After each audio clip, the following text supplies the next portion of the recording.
Hello, everybody. It's Allie at Heart and Soul Connected. And I just finished an interview with somebody most wonderful that I will be showing you soon. And I hope you get a chance to listen to it because it's been a long time in coming and it was very, very enjoyable to spend time with this particular person. So, this is part 2 of my Tao Te Ching series. And I'm going to just start out with chapter 1. There are 81 chapters, they call them, in the Tao Te Ching. I certainly am not going to come on 81 or 82 times and talk about them, but I did want to start with one because it's at the beginning, and I feel like it informs us, and it gives us a little bit of information that we need to know about how this process works, how it is that we come to live the Tao and not simply philosophize the Tao, how we need to take what it is that we know and to live it authentically in the real world. Otherwise, it just becomes something that we know, another thing we know, but another thing we don't do anything with. And so many of us are guilty of that, including myself. Whenever you're using something and you're beginning to become aware of what it is that you're doing, many times they give you a workbook. Work on this workbook. Well, the workbook is good too, but the workbook is only as good as you taking the work that you've done in that workbook and moving it out into the physical world or the spiritual connection that you have.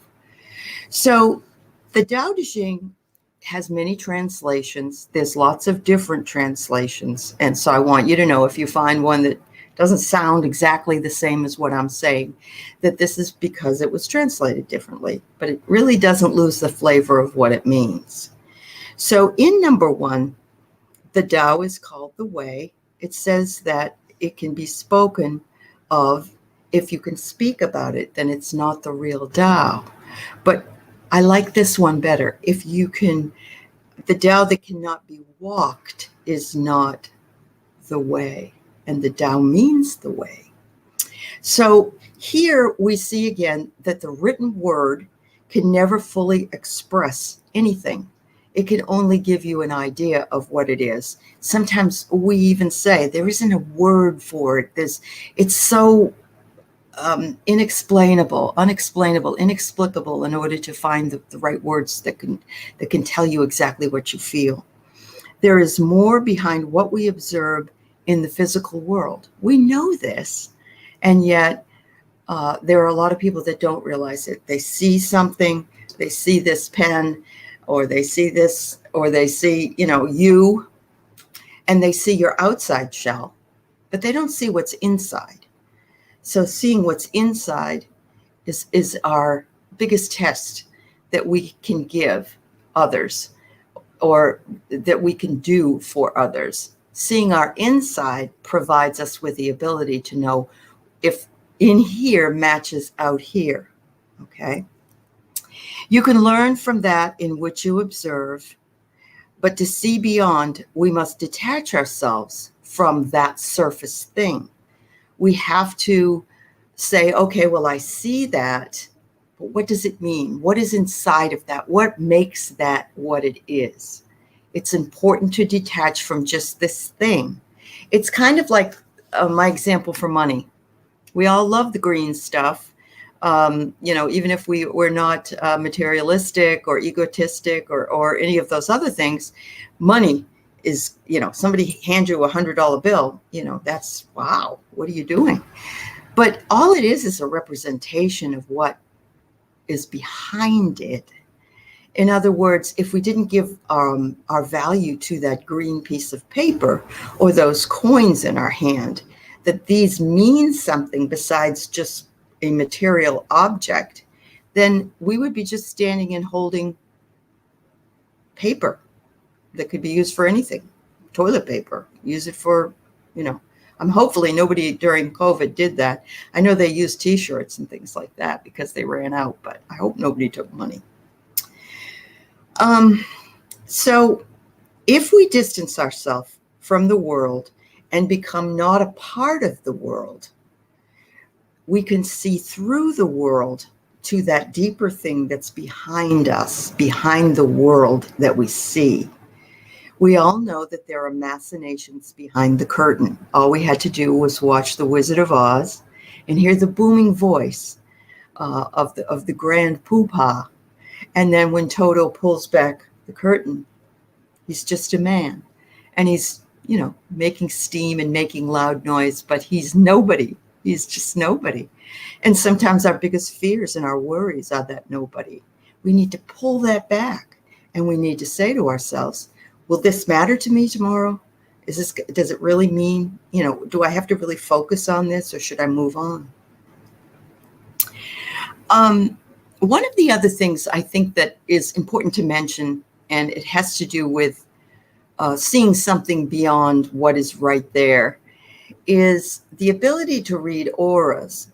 A lot of people, if somebody has just a white plain, not with the lights and everything, but just a white plain wall, and they unfocus their eyes, and I really don't want people to go around and cross their eyes. I remember my mother, they're going to stay that way, But anyway, unfocus your eyes and look at something around that.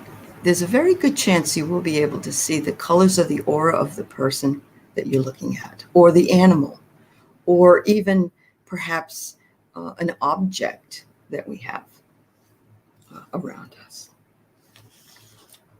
Truth is revealed to one who detaches and isn't tempted just by the world or distracted by it. Most of us are very distracted by the world. We have to live in this world. So of course we're distracted by it for the most of the time. We don't want to be driving a car and be distracted as we're driving, because it's very dangerous for us to be that way. But when we're in the comfort of our homes, or if we're in a period of rest, we can distance ourselves from the world by getting off social media, by turning your phone off, by turning off the television, but at the same time also turning off and tuning in to that which is inside of ourselves. If we allow ourselves to be too distracted by the world, then we don't see it very clearly. We must allow its true nature to be seen instead.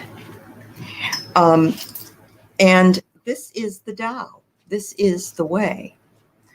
The surface is just as real as what lies beneath it. I'm sorry, this little distraction.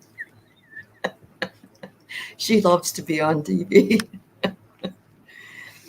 The surface is just as real as what lies beyond it. Each reveals the other. Neither is superior or inferior. Our interior lives are not inferior to our bodies. Our spirit is not inferior or is any better than the other. But balance must be obtained in order for us to truly feel as though we are in the world, but not of it. Very important. Binary oppositions seem to rule the Western mind. What I mean by that is we think in terms of this or that, up or down, in or out, light or dark, cold or hot, good or bad, and we don't lie in that middle ground at all. We tend to say, well, that was awful. That was just awful. Or that was really good. That was great. But there's never, well, it was okay. There are some people who do go there, but there are other people that do not. Everything is a binary opposition. They actually complement each other. And when united, we can learn a great deal from binary oppositions. So if you look at, well, this is neither hot or cold. Actually, it works. I know that this isn't that hot because I've had hotter. And I know this isn't this cold because I've felt colder. So, they complement each other. We can't have all cold water and no hot water, or we'd be having a hard time in the shower.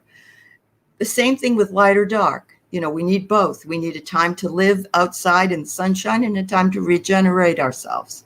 So obviously these things are very simple ideas, but ideas that a lot of people don't think about.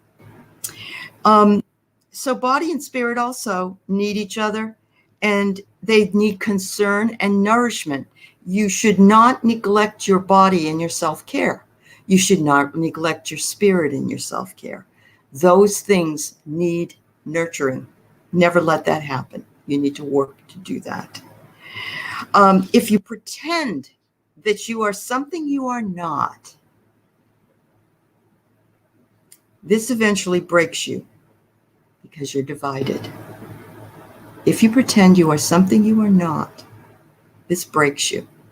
Remember, united we stand, divided we fall. We see this every single day with people that are broken, and people don't even realize that they're broken. They just don't. That doesn't come to their awareness. We need to detach. We need to empty out our minds, because if we don't empty our minds, there's no room to bring in new ideas. There's no room for clear communication and application of new ideas and thoughts. You may not have to agree with them eventually, but you have to be willing to listen to them and willing to take them in and say, how does this resonate with me? How am I doing with this? Observe all things with delight, as though for the very, very first time. Remember when you saw something for the first time? Maybe you don't, it was so long ago. But I remember watching two little girls, and they lived in Wisconsin, and they had gone down and gone to the beach in Virginia Beach when I lived there, and I was sitting on the beach. Look at the water. Look, it's rolling. Everything about it was fascinating and first time for these two little girls. They'd seen water before, but not the ocean. And the ocean was such a grand adventure. And there was nothing like watching somebody experience it for the very first time. Mystery appears to us when we do detach, and all then becomes unified and clear for us, as the Tao Te Ching says. Thank you. I'm going to go before she starts barking. You have a good day.